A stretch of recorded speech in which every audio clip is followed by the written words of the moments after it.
Hello friends, this is Sushant. Welcome to my channel. আজকের ভিডিওতে আমরা দেখতে চলেছি পিএইচপিতে কীভাবে অ্যারিথমেটিক অপারেটর ইউজ করতে হয় এবং অ্যারিথমেটিক অপারেটর কি সেই সম্পর্কে আজকে আমরা জানতে চলেছি। অ্যারিথমেটিক অপারেটর সম্বন্ধে যদি বলতে চাই, সবার প্রথমে আমাদের ক্যালকুলেটরে যে সমস্ত কাজগুলো আমরা করতে পারি সেগুলো সবই হচ্ছে অ্যারিথমেটিক অপারেটরস। যেমন হচ্ছে আমাদের হচ্ছে যোগ, বিয়োগ, গুণ, ভাগ, ভাগশেষ এবং পাওয়ার, যে সমস্ত জিনিসগুলো দেখি এগুলোই কিন্তু অ্যারিথমেটিক অপারেটরস। ঠিক আছে, তাহলে আমরা কি করতে পারি, আমি একদম প্র্যাকটিক্যালি উদাহরণ দিয়ে যদি বোঝাতে চাই, তাহলে এটাকে যদি আমরা সবার প্রথমে কমেন্ট করি, কমেন্ট করবার পরে আমরা যদি প্র্যাকটিক্যালি কাজ করে দেখতে চাই, তাহলে কি করতে পারি, আমরা একটা ভেরিয়েবল নিই, আমরা $x নিলাম ইকুয়াল টু 10 নিলাম, $x 10 এবং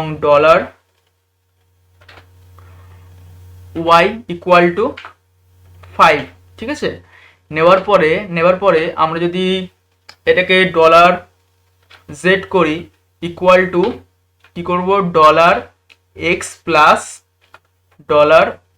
$y। ঠিক আছে, এবং আমাদের সেমিকোলন দিয়ে শেষ করব। ঠিক আছে, করবার পরে এখানে আমরা ইকো করাচ্ছি। ইকো কাকে করাবো? ইকো করাবো হচ্ছে সাপোজ আমাদের অ্যাড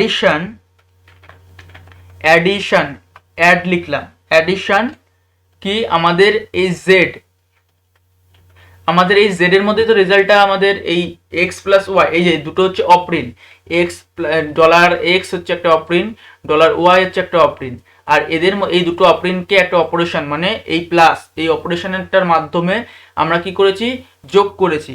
এই যোগ করবার পরে এদের যোগের ভ্যালুটা আমাদের $z এর মধ্যে স্টোর হয়েছে। ঠিক আছে, তাহলে আমরা প্রিন্ট করাতে চাইছি, তাহলে আমাদেরকে $z এর ভ্যালুটাকে আমাদেরকে প্রিন্ট করাতে হবে। তাহলে আমরা এখানে কনক্যাটিনেট আমরা করতে পারি, ডট আমরা কি করব, $z কে প্রিন্ট করাবো এবং সেমিকোলন দিয়ে শেষ করব। এবং এটাকে যদি আমরা সেভ করি, সেভ করবার পরে আমরা যদি ব্রাউজারে যাই, ব্রাউজারে গিয়ে আমাদের কি লোকাল হোস্ট স্ল্যাশ স্টুডেন্ট, যেই আমরা ফোল্ডারটা ক্রিয়েট করেছিলাম সেখানেই আমরা কাজ করছি। এবং আমরা দেখতে পাচ্ছি অ্যাড আমাদের 15, আমাদের 10 আর 5 যোগ করে হয়েছে 15। ঠিক আছে, এবং এটা যেমন অ্যাডিশন করেছি, আমরা ঠিক সেম টু সেম আমরা এটাকে হচ্ছে করতে চাইছি কি, এটাকে যদি আমরা ডুপ্লিকেট করি, কন্ট্রোল ডি চিপে ডুপ্লিকেট করি, এবং আমরা কি চাইছি, এক্স মাইনাস প্লাস যেহেতু করেছি, বাট এক্স মাইনাস আমরা জেড এর ভ্যালুটাকে মানে জেড এর ভ্যালুটাকে আমরা আবার কি করছি, ওভাররাইট করে দিচ্ছি। ঠিক আছে, এবং আমাদের ইকো করাইছিলাম জেড, এবং আমাদের সেম টু সেম এটাকেও যদি আমরা করি, এটাকে করি এবার কি সাবস্ট্রাকশন মানে বিয়োগ করছি, সাবস্ট্রাকশন। ঠিক আছে, তাহলে কি হবে, আমাদের এই যে 10 থেকে 5 মাইনাস গিয়ে যত থাকে সেইটা আমাদের এখানে রেজাল্টটা আমাদের এখানে শো করবে। সেভ করলাম, সেভ করবার পরে আমরা যদি রিলোড করি, রিলোড করলে আমাদের সাবস্ট্রাকশন কি 5 বেরিয়েছে, কিন্তু এটা পরপর এসছে, এটাকে আমরা পরের লাইনে আনতে চাইছি। তাহলে আমরা পরের লাইনে যদি আনতে চাই, তাহলে আমরা কি করতে পারি, এই সাপোজ মনে করো এই যে এখানে ইকো ডবল ইনভার্টেড কমার মধ্যে আমরা যে HTML এ শিখেছিলাম বিআর ট্যাগ, আমরা এখানে বিআর ট্যাগ ইউজ করতে পারি। ঠিক আছে, বিআর ট্যাগ ইউজ করেও আমাদের এখানে আমাদের পরের লাইনে চলে আসবে। সেভ করবার পরে ব্রাউজারে যাব, ব্রাউজারে গিয়ে যদি রিলোড করি, সেখানে কিন্তু আমাদের পরের লাইনে আমাদের সাবস্ট্রাকশনের ভ্যালুটা আমরা দেখতে পাচ্ছি। ওকে, তাহলে আবার আমরা নেক্সট করে ফেলি কি, মাল্টিপ্লিকেশন মানে আমরা গুণ করতে চাইছি, আমাদের এই জেড এর ভ্যালুটাকে আমরা আবার কি করতে চাইছি, ওভাররাইট করতে চাইছি। আমাদের ভ্যালুটাকে এক্স এবং ওয়াই এর ভ্যালুটাকে ঠিক রাখছি, এবং জেড এর ভ্যালুটাকে আমরা আবার কি করছি, আমরা ওভাররাইট করছি। তার জন্য কি করব, এই জেড এর মানটা সেই রাখবো, এবং এটাকে কি করে দেবো, আমরা অ্যাস্টেরিস্ক চিহ্নটা দেবো মানে গুণ চিহ্ন, এবং এখানে জেড থাকবে। এবং আমরা যদি এটাকে কপি করে পরের লাইনে পেস্ট করব, কারণ কি আমরা পরের লাইনে এটাকে দেখতে চাইছি। এবং এখানে যেমন সাবস্ট্রাকশন করেছি, এখানে এবার কি করব, এখানে করব আমরা মাল্টিপ্লিকেশন। ঠিক বলেছো, মাল্টিপ্লিকেশন। এখানে কি লিখবো, MUL, এটা হচ্ছে মাল্টিপ্লিকেশনের রিপোর্ট আমরা এখানে পাবো। ঠিক আছে, আশা করি আমি বোঝাতে পারছি। এবং আমরা যদি রিলোড করি, এই যে মাল্টিপ্লিকেশন, সরি বানানটা ভুল লিখে দিয়েছি, MULY কেন চলে এসছে, সেভ করি। এবং মাল্টিপ্লিকেশন মানে আমাদের 5 আর 10 দুটোকে গুণ করা হয়েছে, 5 10 50। ঠিক আছে, আমরা মাল্টিপ্লিকেশনের আমরা রেজাল্টটা পেয়ে গেছি।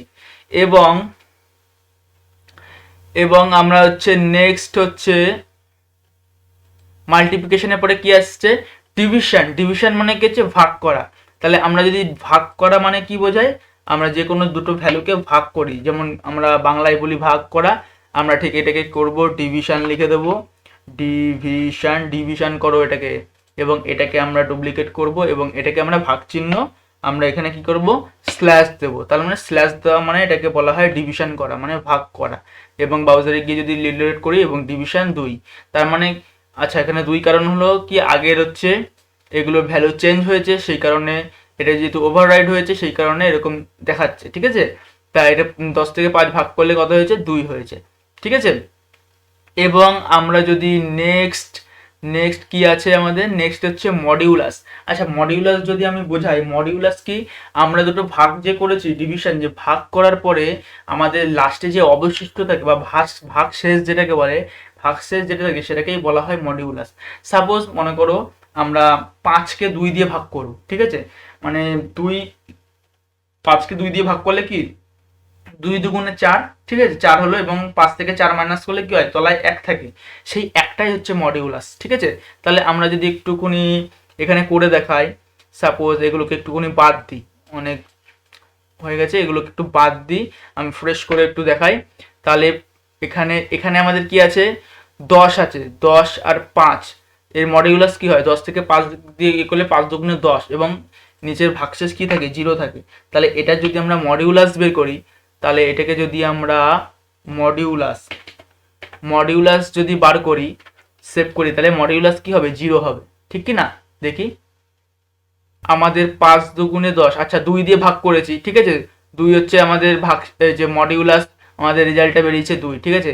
আচ্ছা এখানে আমি এখানে একটা জিনিস দেখি, ছোট দেখেই দেখি, আমি 5কে 2 দিয়ে ভাগ করি, 2 দিয়ে যদি ভাগ করি তাহলে হচ্ছে আমাদের এটা তো সরি, আমি তো এখানে চিহ্নটা দিয়েছি হচ্ছে স্ল্যাশের। আমাদের যদি মডিউলাস বার করতে হয় তাহলে মডিউলাসের চিহ্ন কি আমাদের শতাংশ চিহ্ন, তাহলে আমাদের এখানে শতাংশ চিহ্নটা দিতে হবে। সেভ করার পরে আমরা 2কে 5 দিয়ে যদি ভাগ করি 2 দুগুণে 4 আর নিচে 1 থেকে যাচ্ছে, তাহলে একটা হবে হচ্ছে মডিউলাস। লোড করি, এই যে আমাদের একটা হচ্ছে মডিউলাস। তা সেম টু সেম আগেরটাও ঠিক ছিল, আমরা এখানে যদি 10 করি, 10 এবং 5, তাহলে কি হচ্ছে 5 দুগুণে 10 হয়ে যাচ্ছে এবং নিচে আমাদের কি থাকছে 0 থাকছে, তাহলে আমাদের মডিউলাস বেরোবে কি 0। বোঝানো গেল, আশা করি আমি বোঝাতে পেরেছি।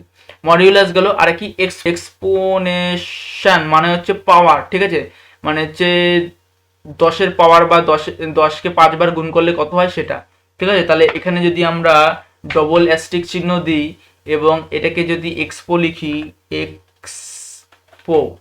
এক্সপোনেনশিয়াল, সেভ করি এবং ব্রাউজারে যাই, ব্রাউজারে গিয়ে যদি রিলোড করি, তাহলে 10কে 5 বার গুণ করলে 10 ইন্টু 10 ইন্টু 10 ইন্টু 10 ইন্টু 10 এরকমভাবে 5 বার যদি গুণ করা হয় তাহলে আমাদের এই এক্সপোনেনশিয়াল মানে পাওয়ারটা এটা বেরোবে। তাহলে বোঝানো গেলো অ্যারিথমেটিক অপারেটরস কি, পিএইচপিতে অ্যারিথমেটিক অপারেটরস কীভাবে আমরা ইউজ করব। আশা করি পুরো এক্সাম্পল দিয়ে বোঝানোর চেষ্টা করেছি। আশা করি তোমরা বুঝতে পেরেছো এবং তোমাদের ভিডিওটা কেমন লেগেছে অবশ্যই কমেন্ট করে জানাবে। কমেন্ট করলে কি আমি বুঝতে পারবো যে আমার মানে বোঝানোর ক্ষেত্রে আরও কি করা উচিত, আমি নিজেও বুঝতে পারবো। তোমরা অবশ্যই তাহলে আমাকে কমেন্ট করে জানাবে, তাহলে আমার নিজের বুঝতে সুবিধা হবে। তাহলে আজকে বন্ধুরা ভিডিওটা এই পর্যন্ত। তোমরা যদি আমার চ্যানেল নতুন হয়ে থাকো অবশ্যই চ্যানেলটাকে সাবস্ক্রাইব করে ভিডিওটাকে অবশ্যই ক্লিক করে নেবে, এবং প্রিভিয়াস ভিডিওগুলো যদি তোমরা না দেখে থাকো পুরো পরপর স্টেপ বাই স্টেপ তোমরা দেখতে শুরু করো, তাহলেই তোমরা বুঝতে পারো। এবং অবশ্যই ভিডিও দেখার সঙ্গে সঙ্গে তোমরা অবশ্যই প্র্যাকটিস করো, তাহলে তোমাদের বিষয়টা ক্লিয়ার হবে। আশা করি বোঝাতে পেরেছি। আজকের জন্য এটুকুই, দেখা হচ্ছে নতুন কোনো ভিডিওতে।